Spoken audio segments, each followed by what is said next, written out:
Good day, everyone. I call this meeting to order. Welcome to meeting number 58 of the House of Commons Standing Committee on Canadian Heritage. I wish to acknowledge that this meeting is taking place on the unceded traditional territory of the Algonquin and Anishinaabe people. In keeping with the order today's meeting is taking place pursuant to the order of Tuesday, May the 31st, 2022. The committee is resuming clause by clause consideration of Bill C-18, an act respecting online communications platforms that make news content available to persons in Canada. Of course, today's meeting is in a hybrid format, pursuant to the House Order of Thursday, June the 23rd, 2022. Members attending in the room, you by now know what to do to get your interpretation, et cetera, to turn on your mics. Members that are in a hybrid format, because we are all been doing this now for a while as parliamentarians, you also know what to do to find your interpretation in that little globe thing at the bottom of your screen. So again, similarly, please wait until I recognize you. Activate your mic and turn it off as soon as you've spoken. Otherwise, we have that horrible clashing sound of my voice ringing like a banshee out in the meeting when I try to speak. So again, a reminder that we have with us today witnesses from the Department of Canadian Heritage, Mr. Ripley, Mr. Sabag, Joël Paré, and Frederick Machern. And so they are here to advise, to facilitate, to interpret any of the clauses of the bill that you wish to deal with. So we shall begin, and we were last. We are now coming to Bill BQ3, which is Mr. Shampoo. Madam Chair? Yes, sorry, Kevin. Yeah, it's MP. Well, I've had my hand up here, but that's fine. Just before we get underway here with clause by clause, just out of the courtesy to Justice Cromwell, as we have a motion to bring him to committee. And I'm wondering, Madam Chair, if I could suggest, because we are kind of progressing pretty well here on C-18, that we ask the clerk to arrange for Justice Cromwell to come to committee on December the 13th out of respect for his time. As you all know, Hockey Canada's new board will be announced on the Saturday, December 17th. And we kind of wanted Justice Cromwell here before they proceed with their new board. And if that's okay with everyone, I kind of circled the date, Tuesday, December 13th. Kevin, the clerk, has already contacted Justice Cromwell, and so I will let her report on what happened with her discussion with him. Amy? Absolutely. So thank you very much for the question, Mr. Waugh. I have indeed contacted Justice Cromwell, and he is receptive to coming to the committee. Sorry, there's a volume issue in the room that we're trying to sort through. I'm sorry for the interim. I've asked that the room be turned up, but if you could put in your earphones, I'm afraid that will have to be the... When I talk, no one hears. Is this better? Excuse me, Amy. Amy, I just wanted to say, because we were all of us, committee members, I didn't ask, but has everyone actually concluded the miking and making sure that they're using the mics that the House of Commons says that they should use? Yes, required mics? All the witnesses are in person, so there were no tests to do for today's meeting. Good. Okay. As to the question about Mr. Cromwell, is this better? Can everyone hear me? Thank you. Sorry about that earlier. I have reached out to Justice Cromwell. He has indicated that he is available to come to committee on both Tuesday, December 13th and Friday, December 16th. He has, however, indicated a preference for Friday, December 16th, and I will leave that with the members of the committee. He has also indicated that at least 2 to 3 other people will be accompanying him. Thank you. Thanks, Amy. I don't know if the committee will be meeting on Friday the 16th, but this is up to the committee to make a decision about that. If the House rises before the 16th, and the committee wants to meet on the 16th, are there resources available for us to do so, Amy? If the committee intends to meet on the 16th, I wouldn't want to get out in front. We'd, of course, need to ask, but I'm certain that the resources would be there to support the meeting. Thank you. Marilyn? Yes, Chair. I just would suggest, out of an abundance of caution, maybe we should go with the 13th. I know it's not the judge's favorite, but at least we know that the meeting wouldn't be preempted, and we wouldn't need anybody to stay longer at Christmas. I agree with you, Marilyn. I think that may be a very wise decision because we want to hear from him prior to the board. And I also know that if we have finished clause by clause and we are able to do that meeting, that we could, if necessary, I think the clerk was telling me that there is indication that we might be able to get 3 hours. I don't know, but whatever. Amy? Mr. Biddle has his hand up in the room. Thank you. Chris? Thank you so much, Madam Chairman. I'm in favor of the motion. I think it's wise, Mr. Waugh, to schedule a date. But I know we do have a priority on clause by clause. So the only thing I would amend is that it be December 13th unless clause by clause has not yet been completed. All right. So that's not an official motion, but does everyone in the room agree with what Chris had to say? So there's nodding around, so we can move on then. And okay, so now I will go to BQ3, and obviously whomever is replacing Mr. Shampoo may want to speak to this.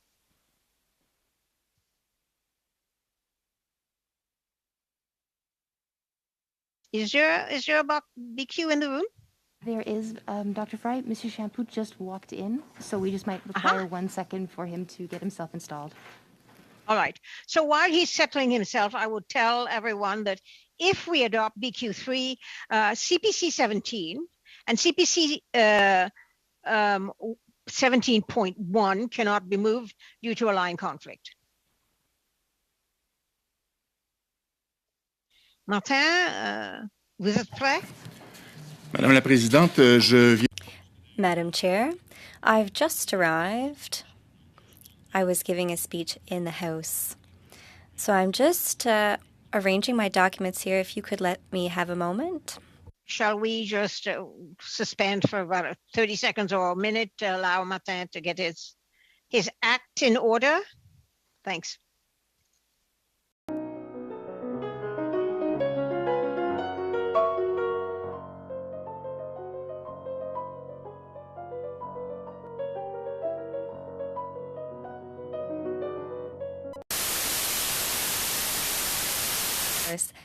This is an amendment regarding eligible news businesses. We wish to add to 27B that the news content produced should be news content of public interest.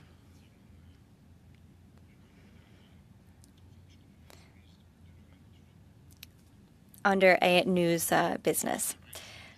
So this is a journalistic principle that content should serve a public interest. So we wish to add the wording of public interest rather than just leaving it vague and unprecise. Thank you.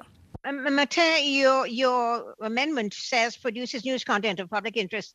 That is primarily focused. Is that is primarily focused being removed and the period is after interest? J'ai la version française de... I have the French version in front of me, Madam Chair. So it would read, produces news content of public interest that is primarily focused, etc. So we're just adding in of public interest and continuing on. That is primarily focused as it already was. Thank you. All right. So is there any discussion on this amendment? Yes, Marilyn? Yeah, I mean, obviously, I'm biased because if this one passes, my 17.1 doesn't pass. But what I would say is that I don't know that the public interest can be defined. I mean, many of the public don't seem interested at all in things that are news content they should be interested in. And so I think some of the wording in the other ones is preferred. All right. Any further discussion? Seeing Madame la none, Présidente, Madam Chair, you Oui. wanted to No, respond? it's Mrs. Thomas and then Mr. Shampoo. Oh, sorry, Ms. Thomas is on the floor. I didn't see her hand up. Did you? Yes, go ahead, Ms. Thomas. Sure. I'm curious about this term. To say general interest, to say public interest versus general interest. I'm wondering if perhaps Mr. Ripley could weigh in, or one of the officials could weigh in terms of what difference this makes for the bill, its ramifications. Thank you, MP Thomas. Good afternoon, Chair. So what I would draw the committee's attention to is the definition of news content at Section 2 of the bill, which is news content means content in any format, including an audio or audiovisual format that reports on, investigates, or explains current issues or events of public interest. And so the idea of public interest news from the government's perspective was already included in the concept of news content. Again, it would include things like covering democratic institutions, courthouses, legislatures, parliament. And so the government's view would be that the proposed amendment is minimal because the concept of public interest, the impact of the proposed amendment is minimal because the concept of public interest is already, in fact, included in the definition of news content.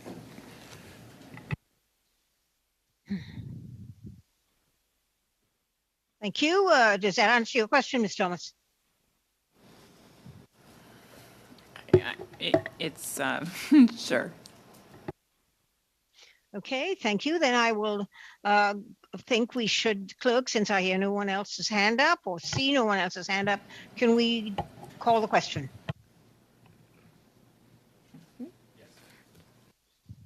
Shall BQ3 carry? There's difference of voices in the room. Pardon? So other people would like to weigh in. Unless they put their hand up, I don't know if they want to weigh apologies. in or not. I just mean that there isn't agreement. Yes, well, that's why I asked you if you would please call the question. Get a vote, count the vote, please. Yes, Dr. Frey. Mr. Biddle. In favor. Mr. Coteau. In favor. Ms. Hefner. En faveur. Mr. Housefather. Mr. Lewis. In favor. Ms. Gladue. No. Mr. Leipert. No. Mrs. Thomas. No. Mr. Wall. No. Mr. Shampoo.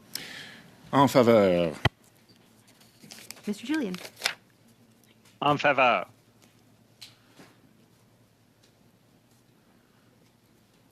Yeas 7, nays 4 on BQ3.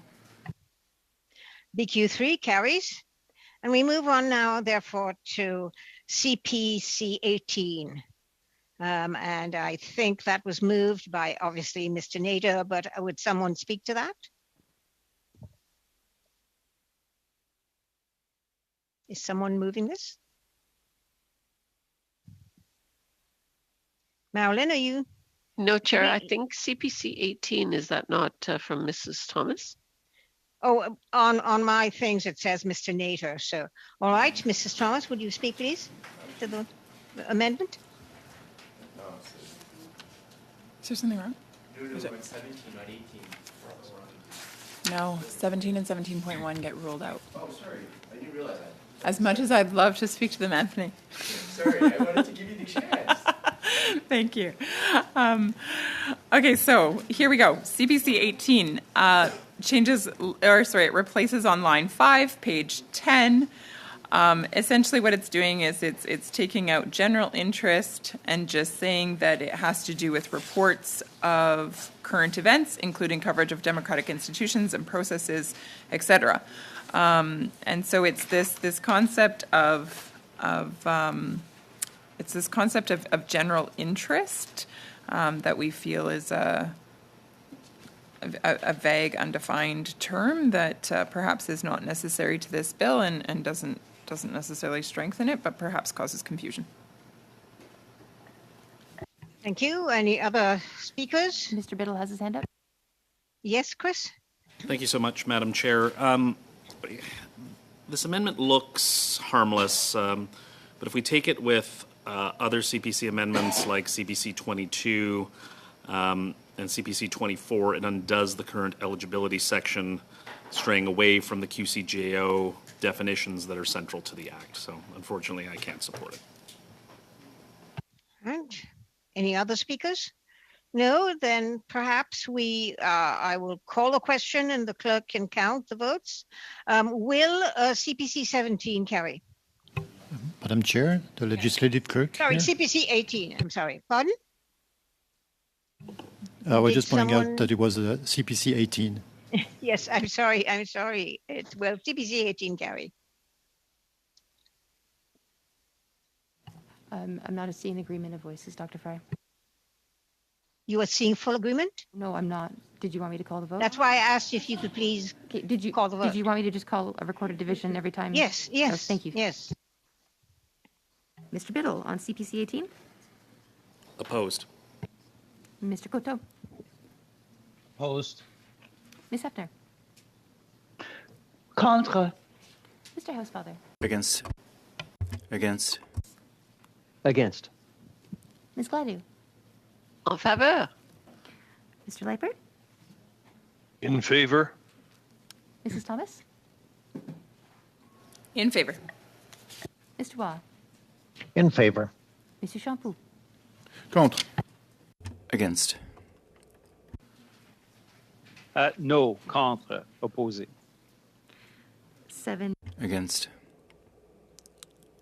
Se- So CPC 18 does not carry.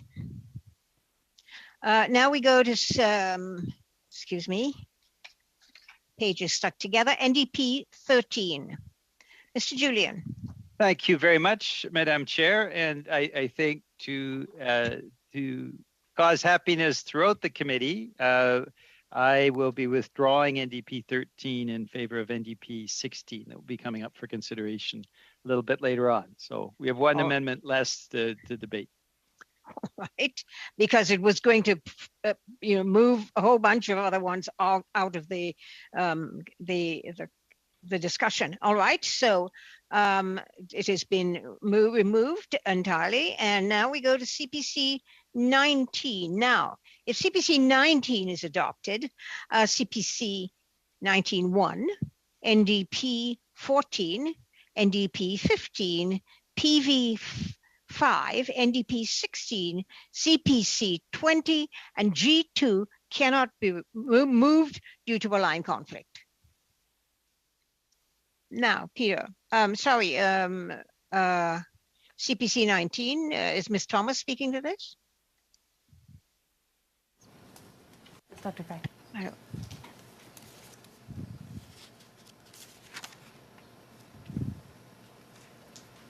Ms. Thomas? Okay, sorry, thank you. Sure. So essentially, one of the things that we heard from many of the witnesses that came forward was a concern around the stipulation that there must be 2 journalists in order to fit the criteria. Many of the local newspaper outlets function with 1 journalist, or perhaps it's even 1 journalist shared between 2 different organizations. And so this being commonplace, particularly in rural areas where these small newspapers exist oftentimes, as well as, perhaps ethnic media outlets also, one of the things that we heard time and time again, both from witnesses who appeared here in person, but also from written briefs that were submitted to us, was that they wished to see this reality accounted for, that there are not often 2 full-time journalists. And so ultimately that is what we are trying to amend here is that we would make sure that local news outlets and ethnic news media are able to enter into negotiation in order to ensure that these smaller players are not left out in the cold, but rather included in this bill.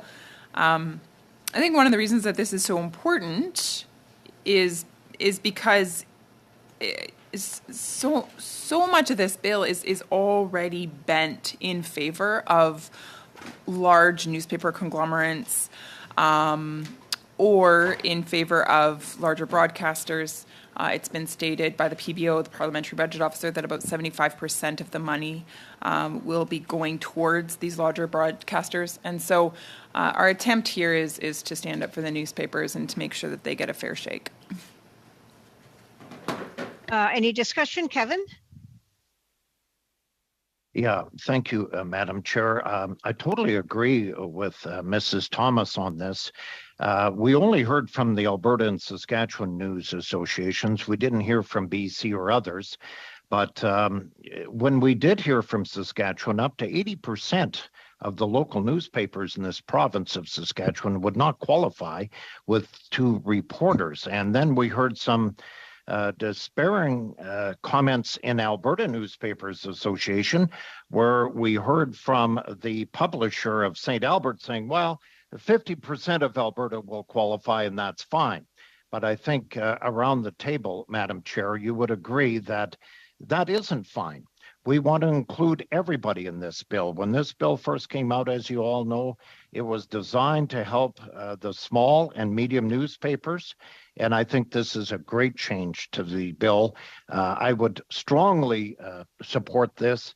We've just heard from 2, as I said, Saskatchewan and Alberta. We didn't hear from any other news agencies across the country, but I'm sure glad that the Conservatives brought Saskatchewan and Alberta together just to hear their concerns on this bill. But I do agree with this wholeheartedly. Thank you.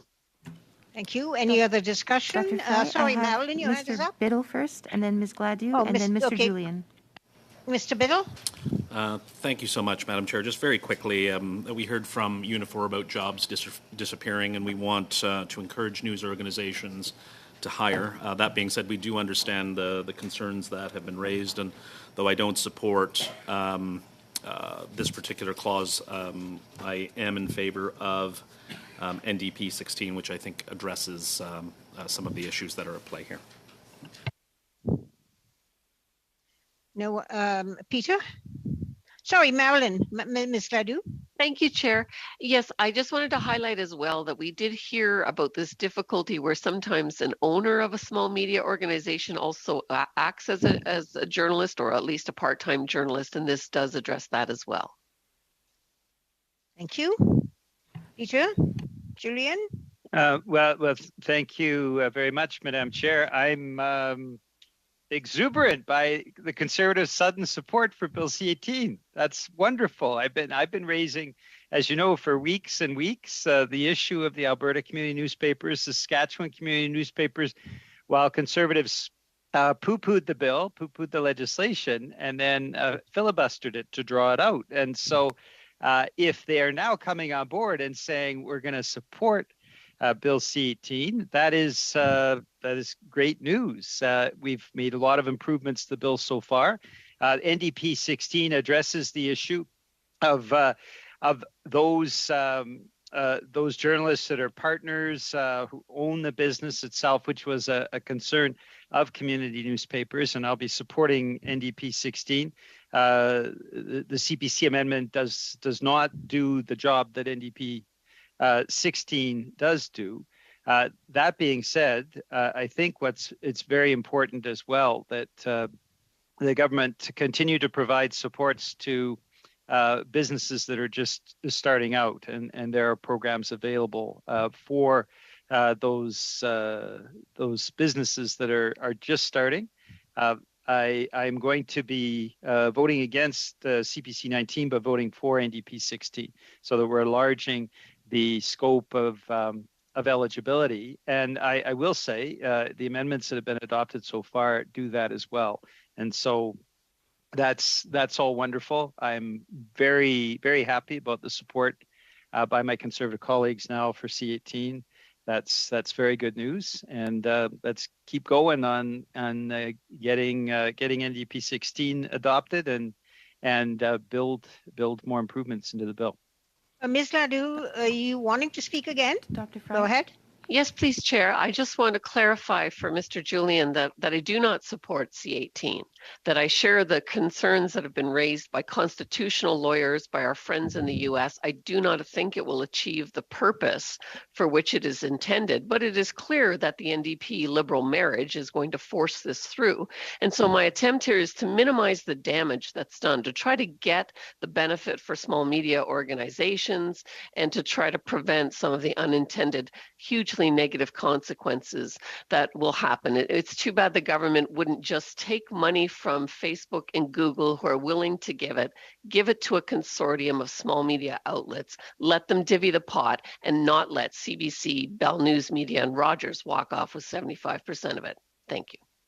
Thank you, Ms. Ladou. Clerk, is there anyone else on the floor? Mrs. Thomas.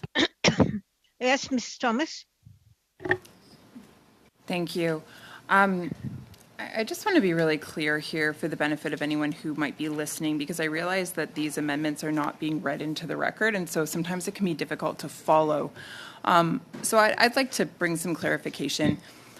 Right now we're on CPC 19. CPC 19 asks that this bill would be amended to include organizations where fewer than 2 journalists are employed.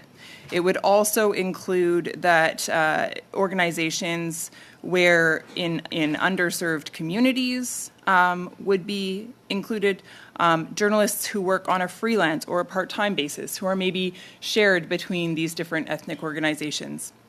So CPC 19 actually stands up for local newspaper outlets, ethnic newspaper outlets, by making sure that it encompasses them if there's only one journalist working there, including perhaps a part-time or a freelance journalist. So it's an extremely inclusive amendment, and one that was asked for. I'd like to contrast that with NDP 16, which the Liberals and the NDP have, of course, expressed their support for. NDP 16 still insists that there must be 2 full-time journalists, and that those journalists, however, could be part-time owners, or a partner or an owner in the news business. But make no mistake, it still requires that there be a minimum of 2 full-time journalists. So let's be really clear. And so for Mr. Biddle to speak on behalf of the Liberals and to say, we heard from the big boss at Unifor, which is a massive union, that we need more journalists to be hired. Sure. If you lock out the little guys because they only have 1 journalist, you don't even give them a chance to access this funding so that they could hire more journalists. So it's incredibly disingenuous. And of course, there's no eye contact maintained right now because you should be ashamed. That is ridiculous. Point of order, Madam Chair.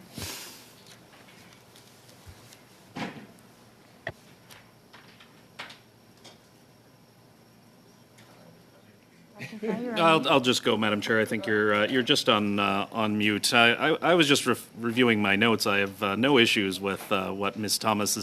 Thomas is saying, and she can continue the Conservative slow roll of this bill in support of Facebook and Google, which the Conservatives have stood side by side, day after day, bill after bill, and they will continue to do so. So it's them who should be ashamed of where this has gone, where it is going, because I think Canadians expect all the parties of this House to stand up in support of them and not for foreign tech giants. Thank you, Mr. Biddle. I don't know that actually was a point of order, but there we go. Mr. Waugh, your hand is up. Well, thank you, Madam Chair. I'm just going to say this because we heard testimony from Saskatchewan and Alberta on the 1 journalist. The point I want to make is this bill, C18, has favored the public broadcaster and has favored the big broadcasting outfits that we have in this country. So first of all, I think in rural Canada, they expected maybe $30,000 to $50,000 to help them to hire an employee through Google and Facebook. That's what this bill set out to do when we first started, to give these little newspapers, ethnic newspapers, and other media a lifeline for a reporter. Unfortunately, with the NDP joining the Liberals now that we're seeing, you can lop off a zero. They're going to get $300. They're going to get $500 instead of $30,000 a year or $50,000 a year to hire reporters. It's despicable, Madam Chair, that when I look at ours, that we've heard from groups like Saskatchewan and Alberta, and I know we didn't hear from BC, but I brought Alberta, I brought Saskatchewan to the table. We clearly heard from them that to Rappel au survive règlement, in Madame la this Point of order, Madam Chair, please. I would like to respectfully ask Mr. Waugh to lower the microphone boom. It's a bit difficult to hear him and difficult for the interpreters. Thank you very much. Thank you. Is that better, Martin? Beaucoup. Is that a little bit better? Much better, thank you. You know, this bill, when it does come out, C-18, the losers clearly on this are local newspapers in our communities in Canada. They expected a lot more from Facebook and Google. On the conservative side, we realize that you can't hire anybody for $300 to $500 a month when these people in rural Canada expected $30,000 to $50,000 a year to hire the much needed reporters needed in this country. Thank you, Mr. Waugh. Clerk, is there anyone else with a hand up? Mrs. Thomas. Mrs. Thomas. Thank you, Madam Chair. I do believe the floor was mine after the non-point of order was raised by Mr. Biddle. Apologize, Mrs. Thomas. I thought you had finished making your point. Thank you, Chair. Fair enough. Go ahead. My point stands. I'm a little bit dumbfounded or baffled, not surprised, saddened, grieved by the disingenuine nature of my NDP and Liberal colleagues. The fact that they claim to stand up for these local newspapers. Mr. Julian, who day after day after day just did it just a few moments ago, pretends to be standing up for, the Saskatchewan newspapers, the Alberta newspapers, these organizations or news businesses that are trying really hard just to make a go of it. And yet he has withdrawn his motion that actually would have made a meaningful difference and instead has succumbed to Liberal pressure. And in insisting on still that there would be 2 full-time journalists. We know how this is going to go. We know that the NDP and the Liberal, likely the Bloc, will all vote in favor of NDP 16 and likely, unfortunately, shut down CPC 19. But let it be stated on the record that CPC 19 was the only amendment put forward that truly stood up for these small newspaper organizations and ethnic media, those organizations that the minister claimed this bill was meant to help. And in fact, this bill has been absolutely gutted and placed in favor of the large broadcasters and large newspaper conglomerates. That's a sad day for Canadians. Thank you, Mrs. Thomas. Is there anyone else on the floor, Clerk? No, Madam Chair. No, and seeing no hands up in the virtual, I shall then ask the question. Shall CPC 19 carry? Please count the vote, Clerk. Thank you, Madam Chair. Mr. Biddle. Opposed. Mr. Coteau. Opposed. Ms. Hefner. Opposed. Mr. Housefather. Mr. Lewis. Against. Ms. Gladue. In favor. Mr. Leipert. In favor. Mrs. Thomas. I will Mrs. Thomas? always stand with our little newspapers, those in the rural areas of Canada, those ethnic media sources. I vote in Point of favor. order, Madam Chair. Ms. Thomas, we are just wanting a simple yes or no in this vote, or abstain. Thank you. Yes, Mr. Biddle, whomever raised a point of order. Nothing further, Madam Chair. Thank you. Mr. Waugh. Now, Yes, I will vote for it. Monsieur Champoux. Contre. Against. Mr. Julien. Opposé. Against.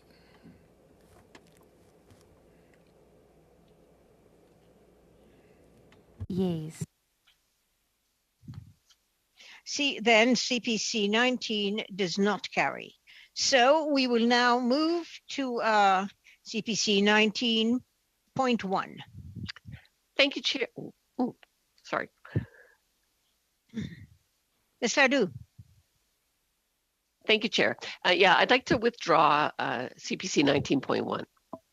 Thank you.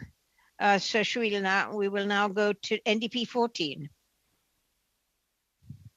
Thank you, Madam Chair, and I'm pleased to report that as well in favor of NDP 16. I'll withdraw NDP 14 and withdraw NDP 15.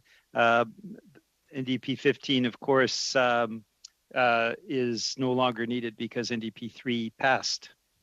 And look forward to our vote on NDP 16. Thank you. So following NDP 14 and 15, which were withdrawn, we have PV 5. Mr. Morris.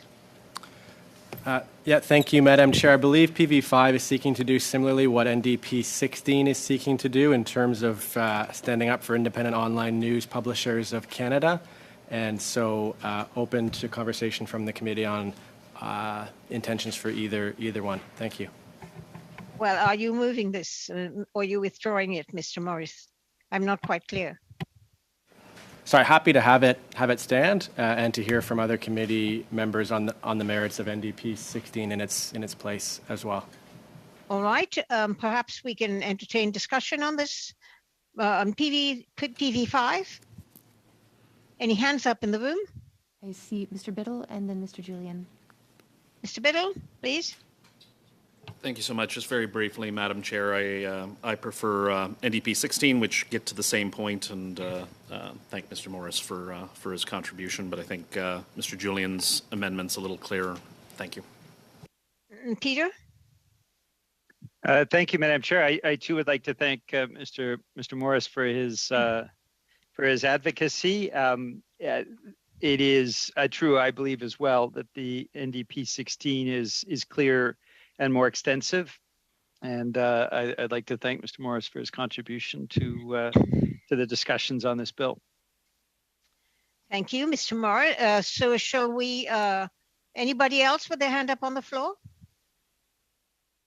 Clark? No, Madam Chair. No, and there is no one in the virtual. So shall we call a question on Mr. Morris's motion, amendment since it was not withdrawn? Please. On PV5, Mr. Biddle. Opposed. Mr. Coteau. Opposed. Ms. Hefner. Contre. Mr. Housefather. Mr. Lewis. Opposed. Ms. Gladue. Opposed. Mr. Lightbert.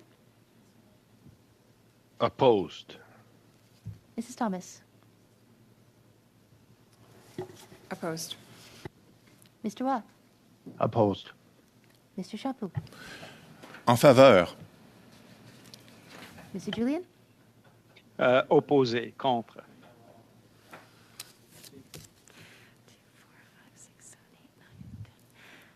10 nays, 1 yay. So PV5 does not carry. And now we move to NDP 16. Well, thank you very much, Madam Chair, and I'm very pleased to move NDP 16. I think it's important to note that the independent online news publishers of Canada, who have been the instigators of startups right across the country, including locally in my community, two very important publications, the Burnaby Beacon and the New Westminster Anchor. They do terrific work. They employ a number of journalists, and they're the ones who've been, I think, the standard bearers for looking to have that critical improvement in C18. their concern was around journalists who are partners in the business themselves or owners in the business themselves, or don't deal at arm's length with the business, and that C18 in its second reading form excluded them from accessing the funds that are going to be so important for building journalism locally. And of course, the community newspaper associations like Alberta Community Newspapers, Saskatchewan Community Newspapers also spoke to this. So this is an extremely important improvement. What it does is it replaces line 9 on page 10 with the following. In Canada, which journalists may include journalists who own or are a partner in the news business and journalists who do not deal at arm's length with the business.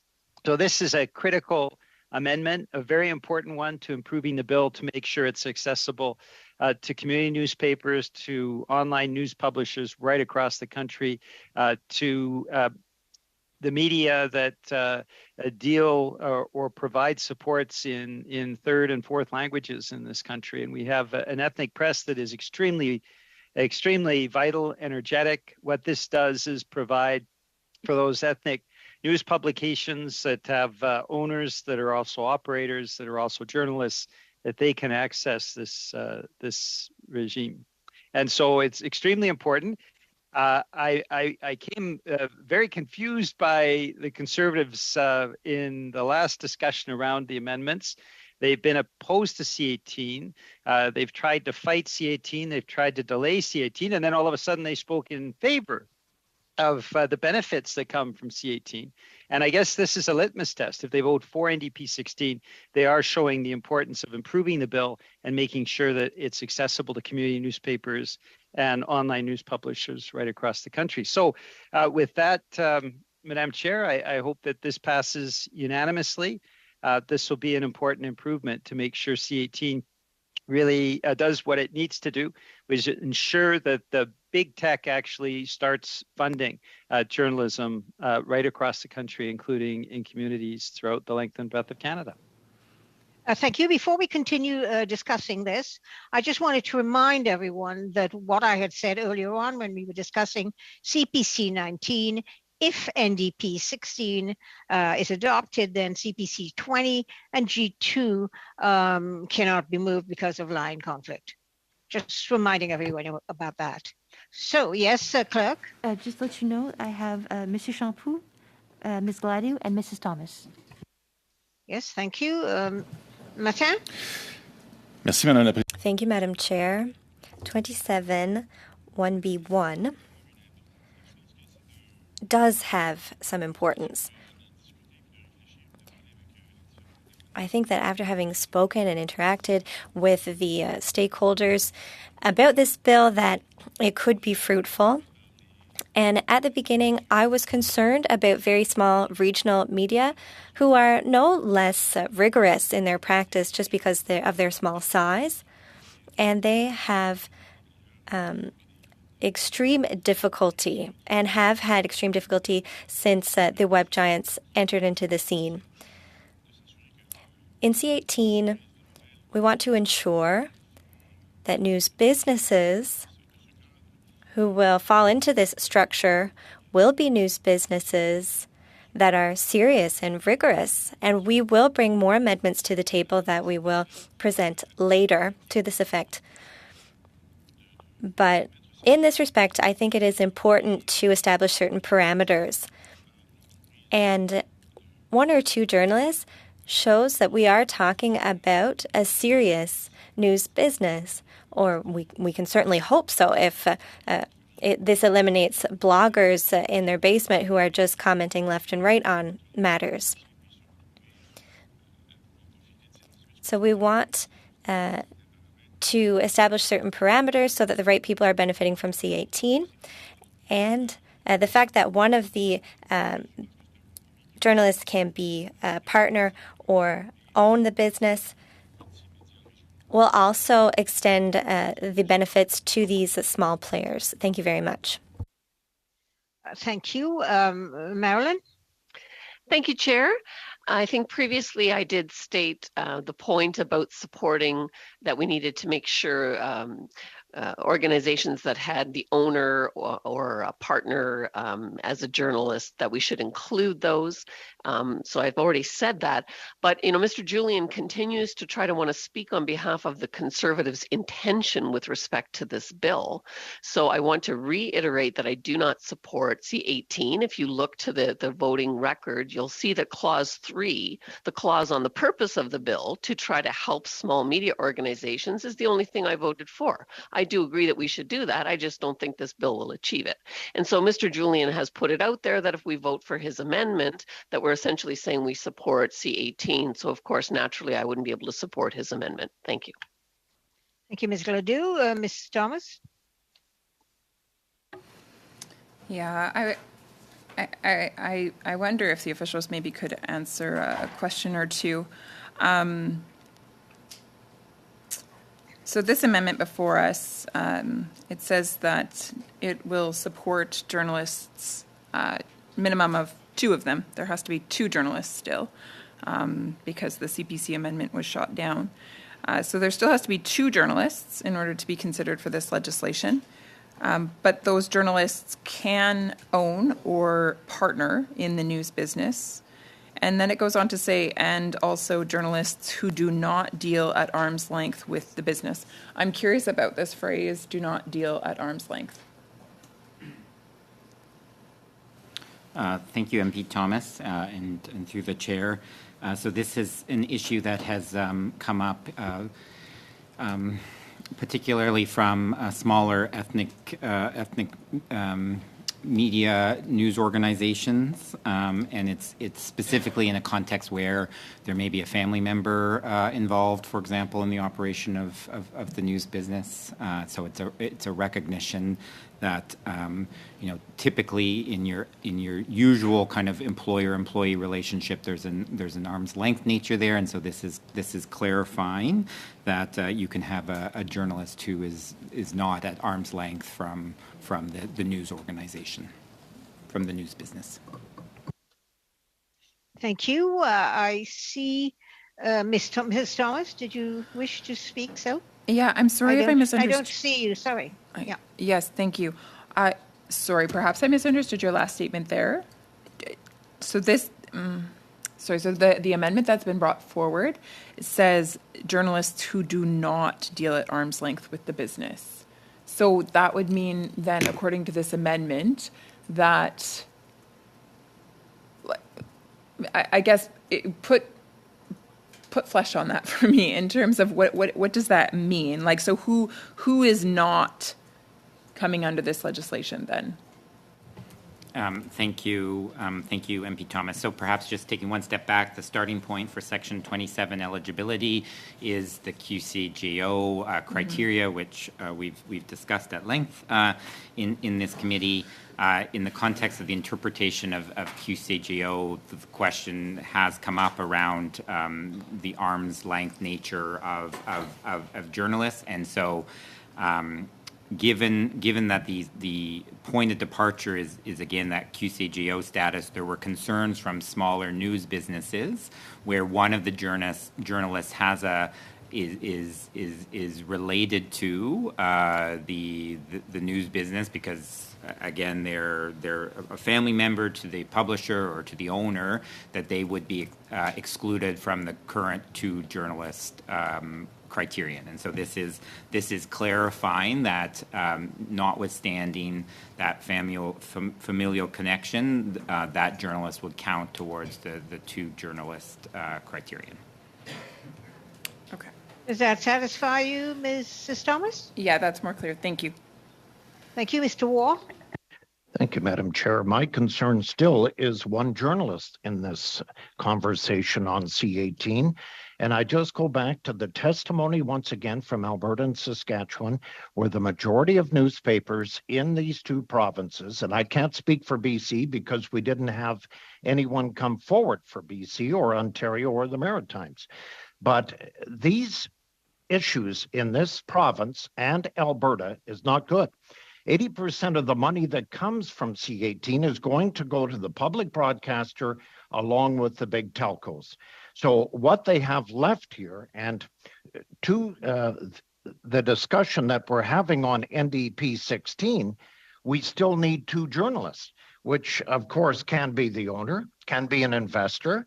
The QCJO status is an issue. I've talked to many journalism universities in this province. Less and less people are getting into journalism. So this is another issue that we're going to have. But to survive in rural Canada today, one is required. Two would put many of these operations out of business when they're thinking they're going to get 30 to 50,000 per year, when in fact they'll get $300, $500 per year because there's nothing in it for them from the big Google and Facebook, because it's all eaten up by the big boys. Thank you, Mr. Waugh. Mr. Julian? Dr. Fry? Yes? I have Mrs. Thomas and then Mr. Julian. All right. Okay. Mrs. Thomas? There is no other reason to exclude those news businesses with one journalist. There is no other reason to exclude them than simply to be punitive. That's extremely sad. It's really sad. Thank you, Mrs. Thomas. Mr. Julian? Thank you, Madam Chair. I just wanted to ask our officials, we have the Conservatives throwing out a whole bunch of figures left, right, and center, have no idea where those figures come from. So I wanted to ask our officials, to what extent NDP 16 would enlarge the number of small community newspapers, online news publishers? Would it be able to benefit from this money for big tech? And then secondly, my question is simply this. If we just stopped moving forward on C18, which is what the Conservatives want, what would that mean in terms of those newspapers, online publishers across the country? If we don't have C18 at all, how many news publications would go bankrupt in the coming years? And I've certainly seen big tech taking so much money out of my constituency that we lost half of the community newspapers over the last few years. So I'm asking my officials, I guess, for three things. First off, where do these figures come from, or whether they're aware of these figures that are being thrown around by the Conservatives? What is the impact of not adopting C18, and what is the impact of NDP 16 in terms of enlarging the number of publications that benefit from big tech finally being forced to provide support for journalism in this country?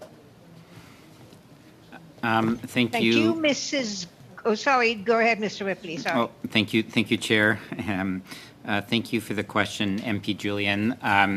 So what I can share with you is what has been shared with the department by certain news associations.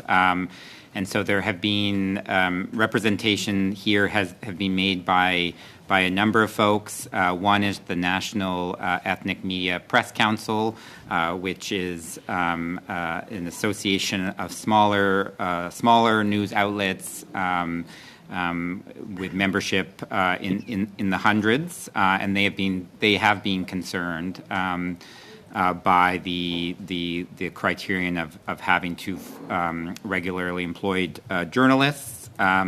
The amendment that you're moving, Mr. Julian, would certainly help a proportion of their membership.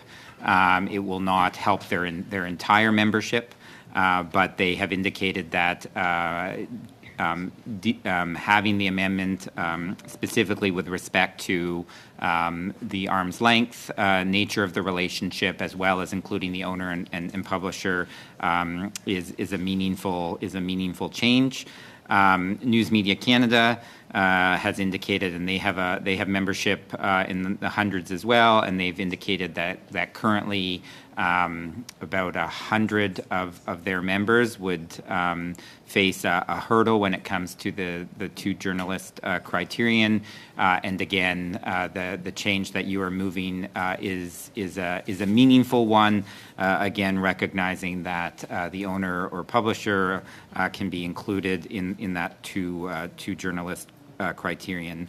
And then finally, we have certainly heard from online news publications where, again, they have flagged that the two journalist criterion is a barrier, and have advocated that that be reduced to one, as well as I think recognize that news publishers and owners should be considered as part of that criterion.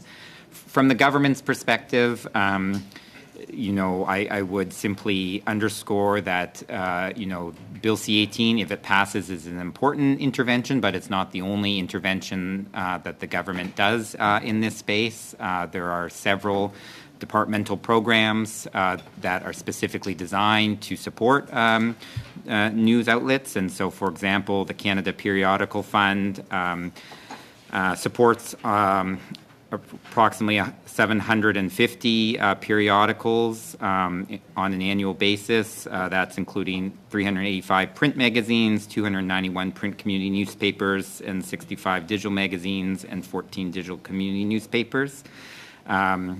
We have, over the last several years, also had the special measures for journalism component, which has expanded the eligibility to include free publications. And so that has supported an additional 792 recipients, which include free digital and small circulation periodicals, which has had an important impact in Western Canada, where the free subscription model is more prevalent than perhaps in Ontario or Quebec or some of the other provinces. And then the final piece that I would highlight is the Local Journalism Initiative, which has supported the hiring of 435 journalists in 2020, 2021. And again, that's a program that's specifically designed to help scale up news businesses to hire additional journalists in underserved areas. So from the government's perspective, we recognize the challenges faced by smaller outlets. The two journalist criterion currently in the bill, and I certainly recognize it's being debated right now, but that was fundamentally about recognizing that the goal is to support news businesses, just as the labor tax credit is, and that you have to find a way to make that distinction between an individual citizen journalist, a blogger, and an individual or individuals who are really committed to growing a news business. So, Mr. Julian, on your second question, I would simply highlight that news businesses we continue to see shrinkage in the news sector in this country, and so while we have seen news outlets open, and particularly, again, that's in the digital space, we're still seeing overall shrinkage. And so Bill C-18 is certainly, fundamentally about supporting the sustainability of the sector as these news businesses adapt to a digital news model. Thank you very much. I see Ms. Gladou's hand up. Thank you, Chair. And Mr. Wall. Yes. Following.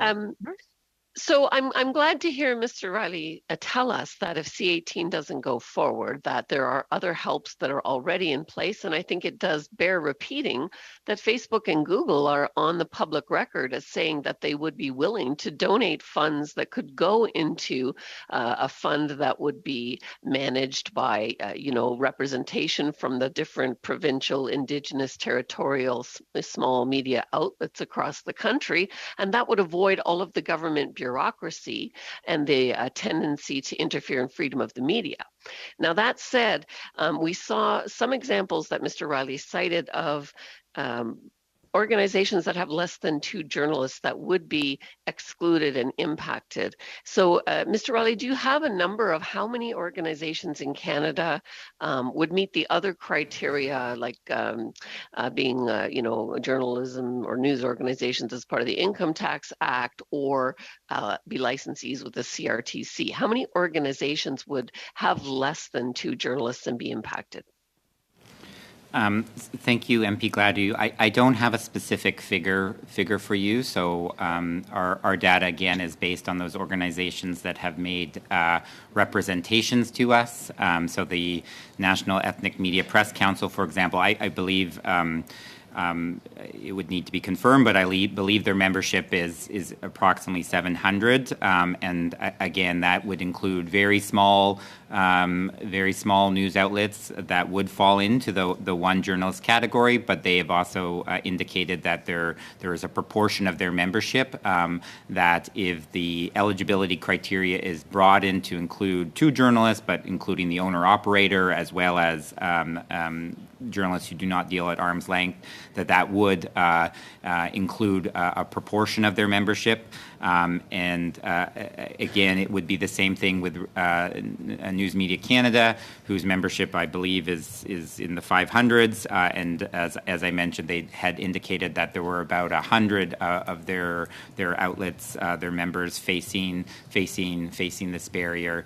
I don't have on the third group that I mentioned who has engaged with us, which is online news publications. I don't have a specific number, but again, they have shared those concerns. Well, certainly hundreds and possibly more than 1,000 organizations that would be excluded that are exactly the kind of organizations we're wanting to help. Thank you, MP Gladue. It would certainly not be based on the representations that have been made to us. Again, it is some proportion of National Ethnic Media Press Council, 700 some odd members, as well as 100 members or so from News Media Canada.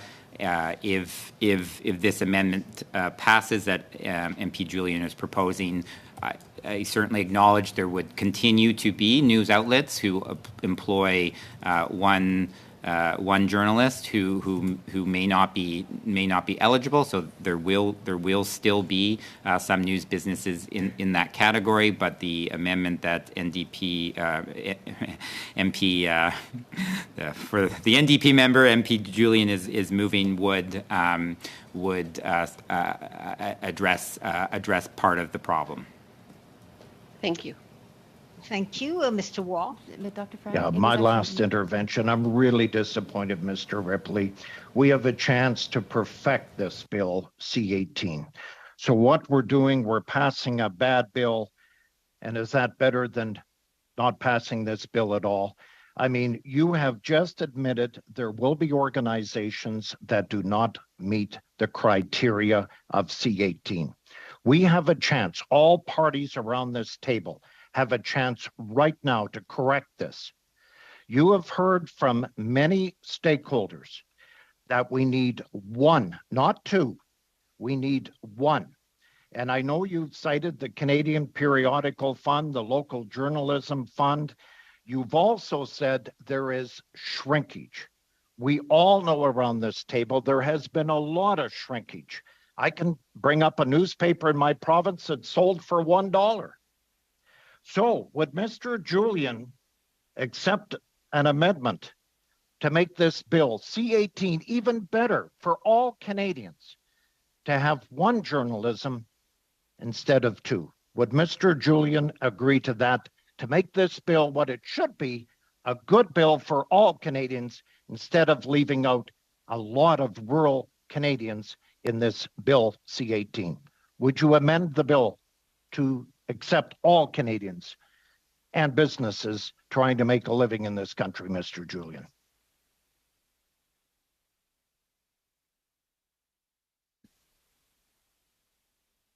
Peter, did you want to respond to that question? Oh, I thought it was a rhetorical question, Madam Chair, but I am pleased to to respond to the Conservatives' incomprehensible strategy on C18. I am stunned by the whiplash that we get from them not supporting it at all, trying to stop it, trying to block it completely, and then all of a sudden saying that they're in favor of it, but now they're saying that they're opposed. I mean, they're doing this in sometimes on the same amendment, being both opposed and in favor of C18. It's just mind-blowing. So I just don't know where they're going on this. They've all of their witnesses that they lined up were folks that they wanted to get to say to oppose C18. I found on this bill that it has been incomprehensible to determine where Conservatives are going. And the reality is, when the Conservatives were in power in that dismal decade that we lived through under Harper, these news businesses were collapsing because the Conservative government refused to make sure that we were putting in place protections against big tech. So big tech, big banks, big oil and gas had a field day, and regular people really suffered. So I hope that this means the Conservatives are supporting NDP 16. I hope that what they will do, because we now know that the vast majority of news businesses will benefit from this, that this essentially ensures that there are many businesses, news businesses, that will benefit. The Independent Online News Publishers of Canada strongly support this idea. I just hope Conservatives will get with the program, but I'm mystified by where they are on this, because they just don't seem to be either they don't understand the bill, or I don't know what. It has just been mystifying the confusion around where the Conservatives stand on C18. And I hope that they will vote and support NDP 16. Thank you, Mr. There Julian. is a wide variety of media calling for it. Thank you, Mr. Julian. Now, Clerk, is there Ms. Thomas has her hand up? Yes, Mrs. Thomas. All in the right, room, and then Mrs. Mr. Wall. Thomas. And then Mr. Waugh again? Okay, thanks. Sorry. I didn't mean that in a pejorative way. I just was trying to keep track. Thank you.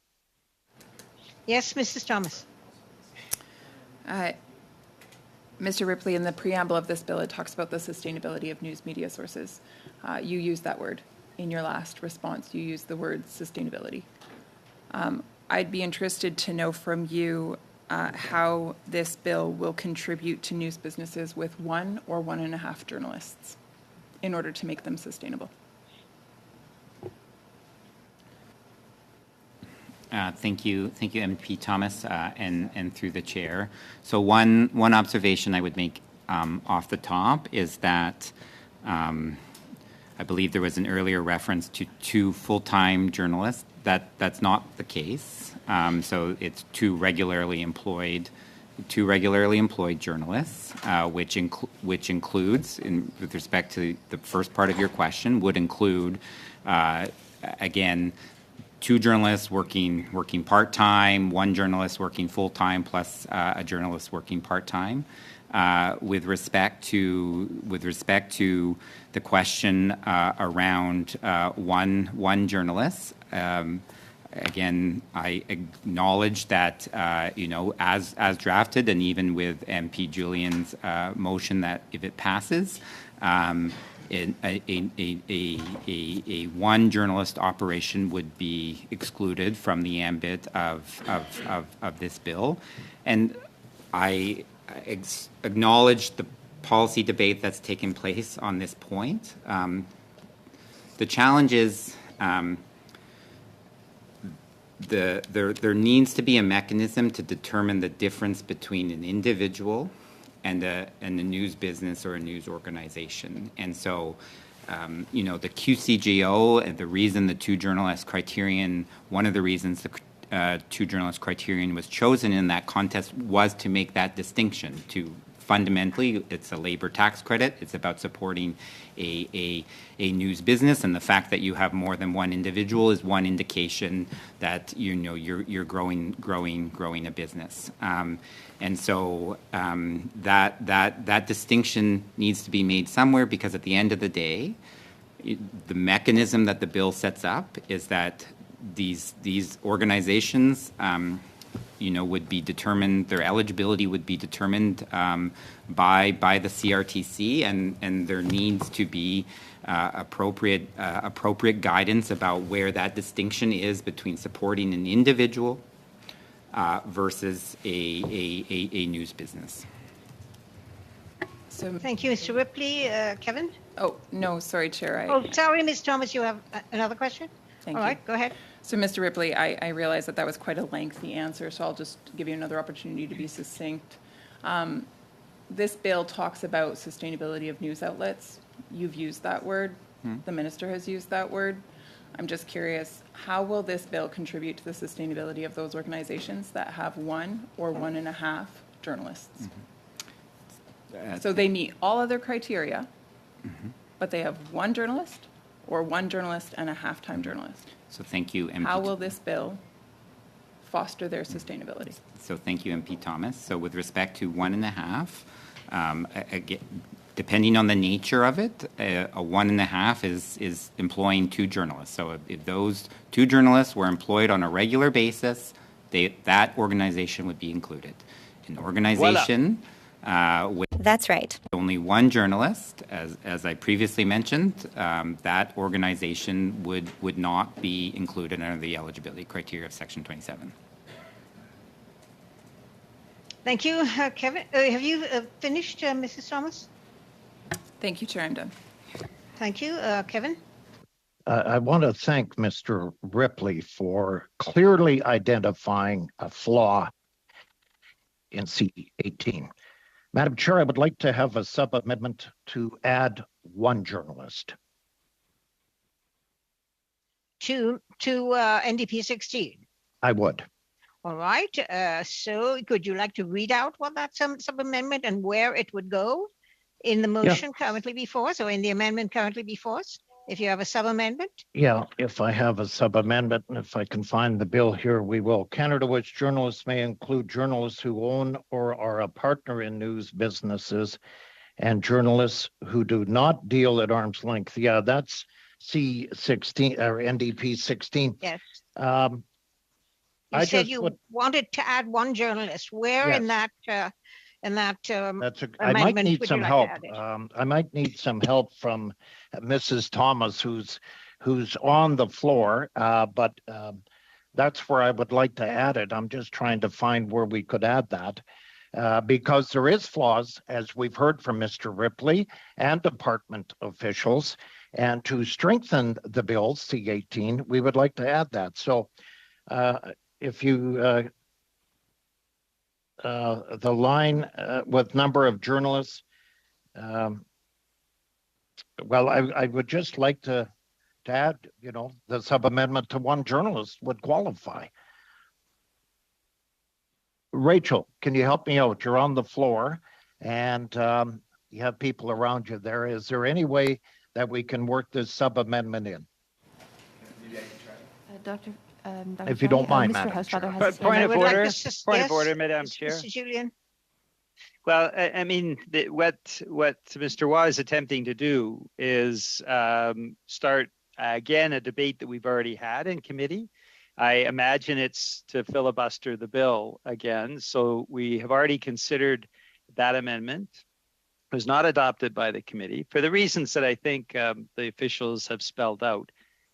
With the NDP 16, part-time journalists who are regularly employed would be included. So, I mean, the only folks that would be excluded is only that 1-person shop that doesn't even have a part-time journalist working with them. It doesn't meet the criteria in any other way. But we've already had the debate.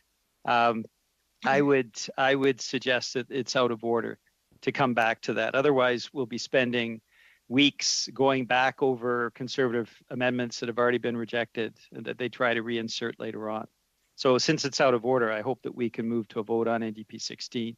A lot of online news publishers and community newspapers are waiting.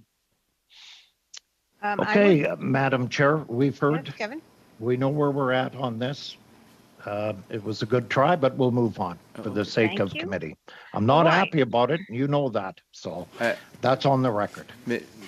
Now I will ask the question, shall NDP 16 carry? And could you count the vote, please, clerk?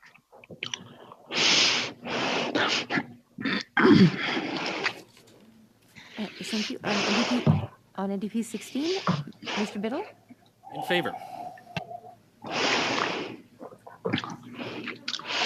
Chair, you're not on mute. No, because I need to jump in quite often quickly, so I'm never on mute. Oh, I sorry, don't think you're listening to me breathing loudly. Somebody's breathing loudly. and Okay, it's I stopping. didn't know who it was. Thank you, Chair. Mr. Coteau? Go ahead.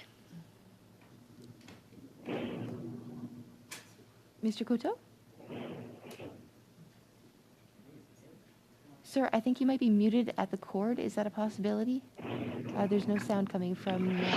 I can see that you're not on mute, but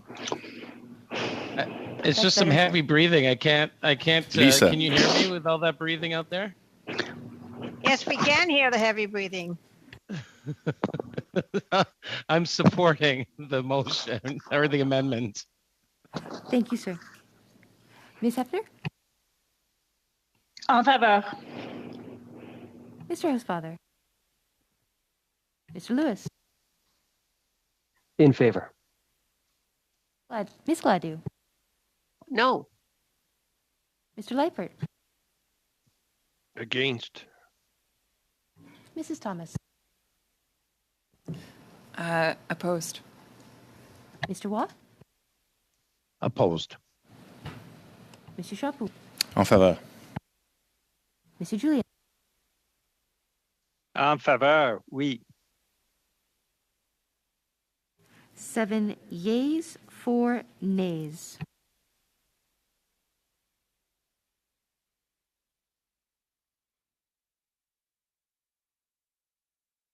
Dr. Fry, you're on mute. That's why I don't put myself on mute. Okay, so we now know that NDP 16 carries, and therefore CPC 20 and G2 have been removed. All right, and then we now move on to CPC 21.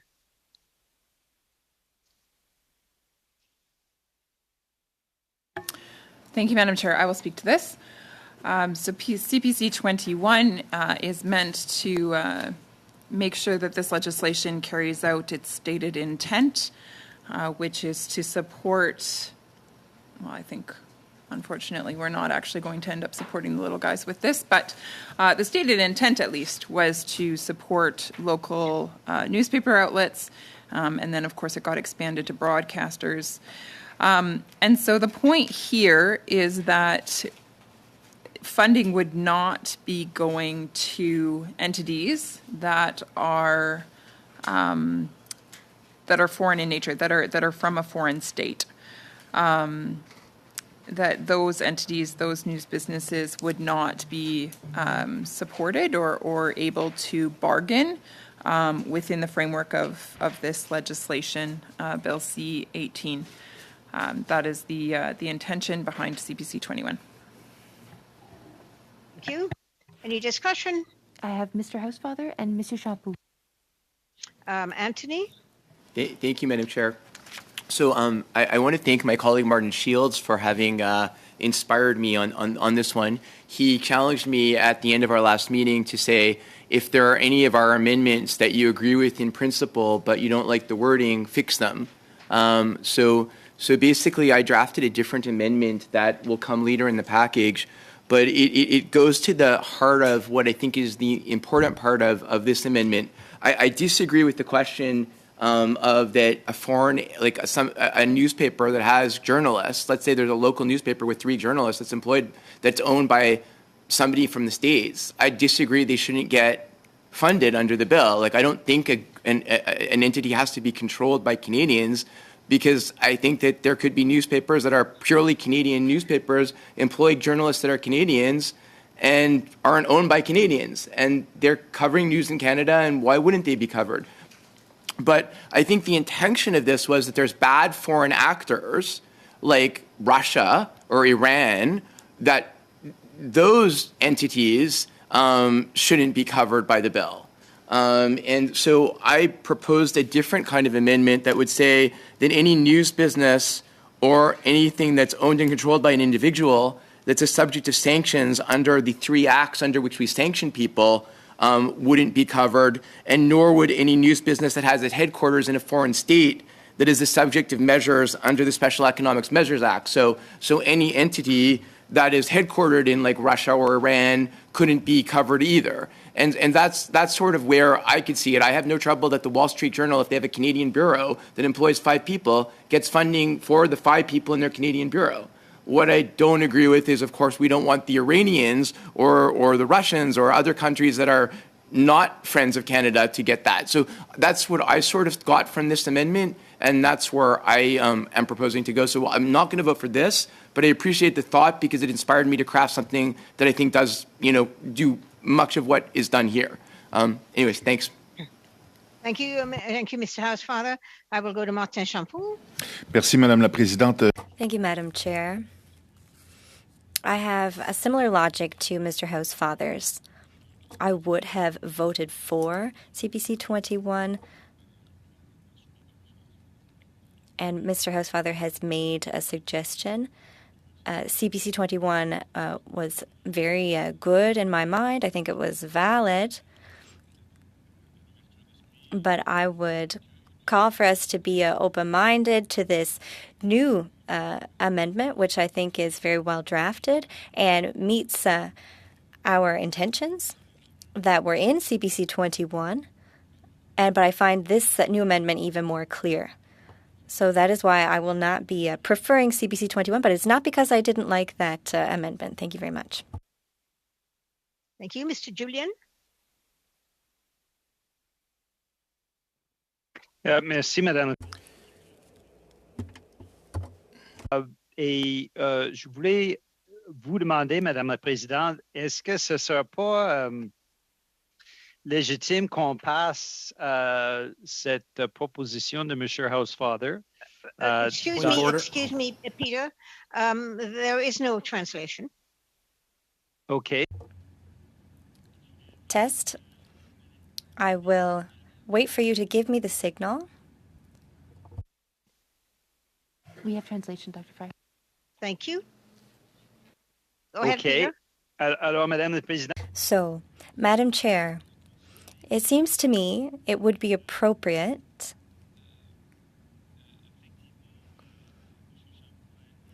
as Mr. Champoux mentioned,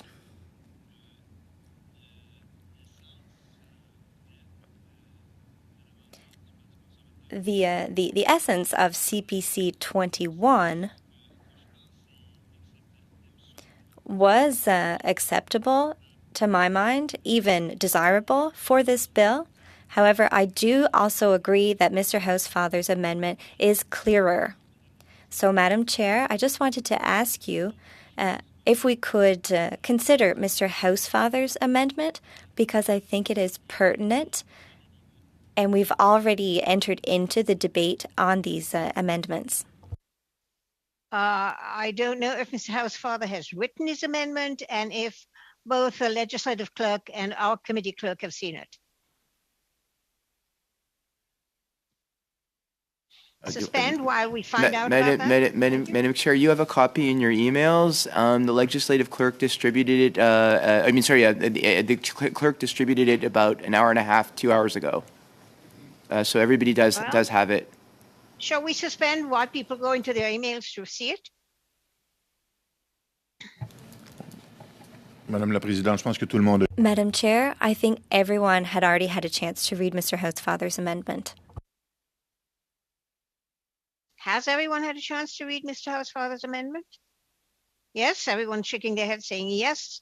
So then we will but that would be dependent on whether or not Mrs. Thomas would agree to withdraw this amendment in favor of Mr. Housefather putting his up. If she doesn't, we will have to therefore vote on this particular amendment and then consider Mr. Housefather's. Mrs. Thomas? Sure. The intention of bringing forward this amendment, CPC 21, is to make sure that that we're contending for news businesses, eligible news businesses that are here in Canada. We heard from a number of witnesses that they were concerned that if we allowed for foreign entities to be able to enter into negotiations, that they would then be essentially taking away from what was possible for Canadian or Canadian headquartered news outlets. And so, we heard from many of them that this change was desired, and so we're here to advocate on their behalf. This language that we use in this amendment, so it's clause 27, and it changes line 11 on page 10 by saying is effectively owned and controlled by Canadians.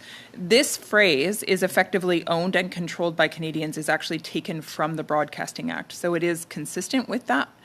And then the next component that we're offering, II2, goes on to say receives no funding from a foreign state as defined in Section 30 of the Competition Act, an agent of a foreign state or an entity that is controlled by a foreign state.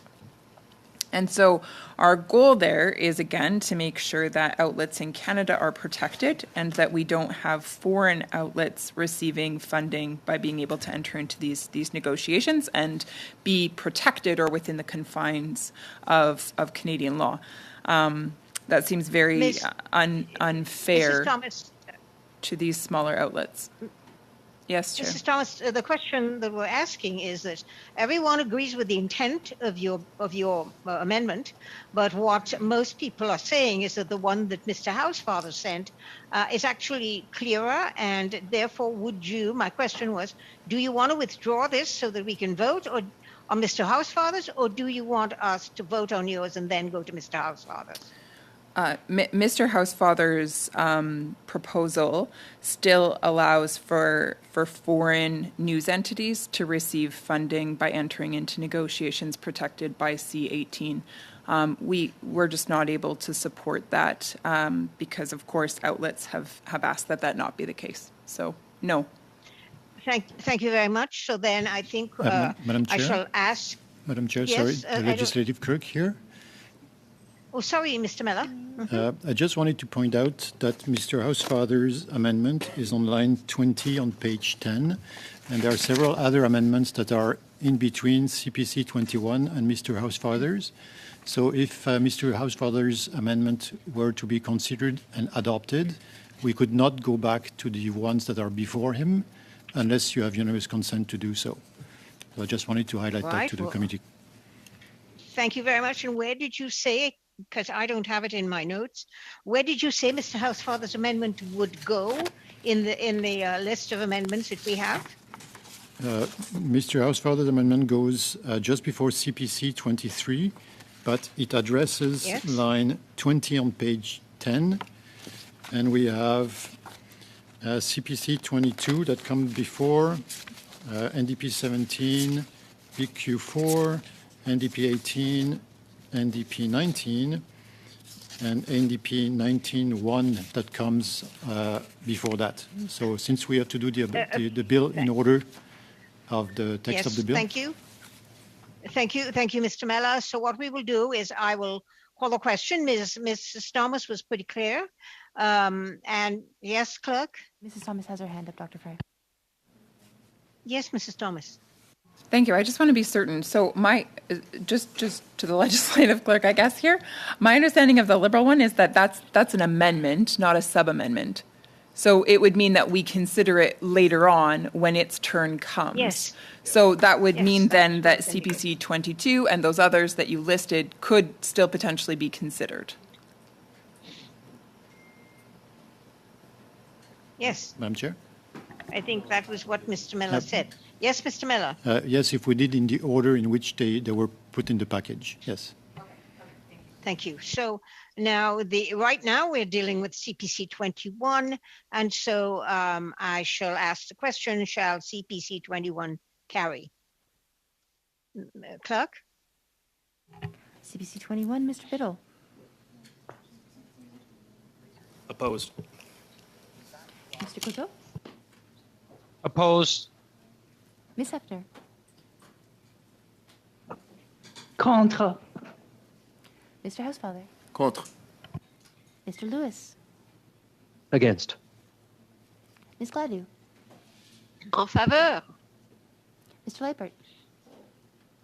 In favor. Mrs. Thomas?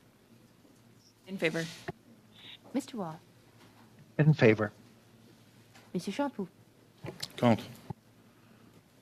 Monsieur Julian? Contre, opposé. 7 nays, 4 yeas. Thank you very much. So CPC 21 does not carry. And so we're going to go to CPC 22. Mrs. Thomas. Thank you, Madam Chair. CPC 22, it replaces lines 12 to 15 on page 10 with the following: produces news content that does not consist primarily of paid promotional material for the products, services, or activities of the owner of the news business or any of its affiliates, or for those of a third party. Essentially, what we're trying to get at here is there are times where there are times where perhaps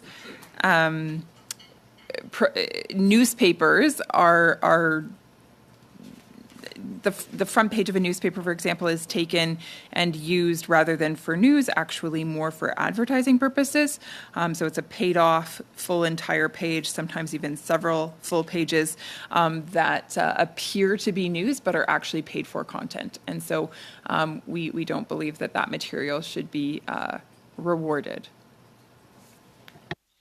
Thank you. I can see 2 hands in the virtual. Is there anyone on the floor, Clerk? Yes, Dr. Farr, I have Mr. Biddle, Ms. Gladue, and Mr. Waugh.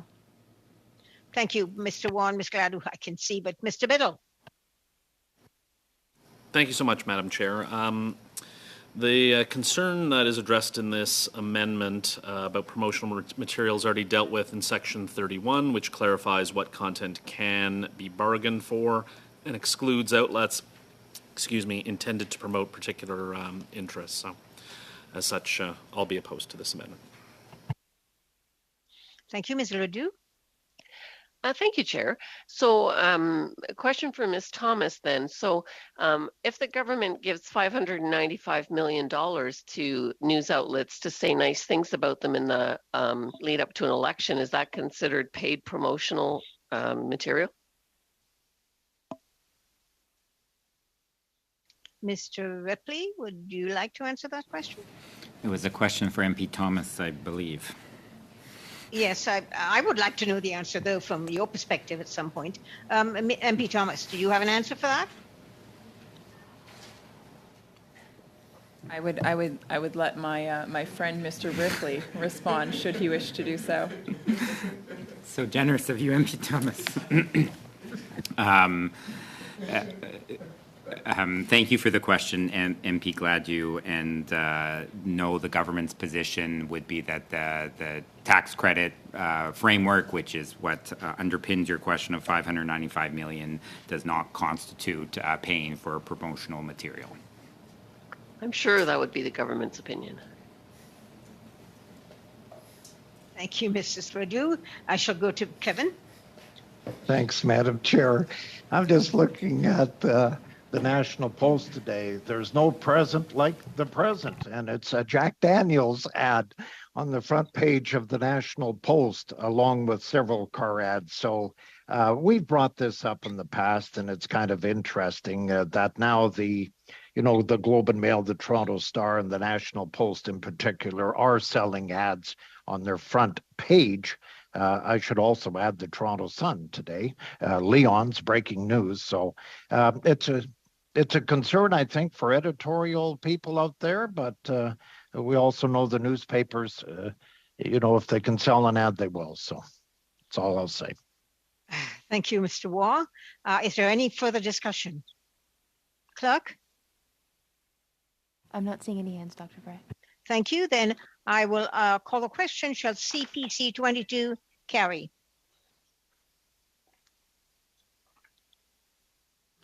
Mr. Biddle.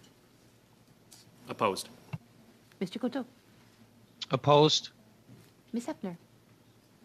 Contre. Mr. Housefather. Contre. Mr. Lewis. Opposed. Ms. Gladue. Yes. Mr. Liebert. In favor.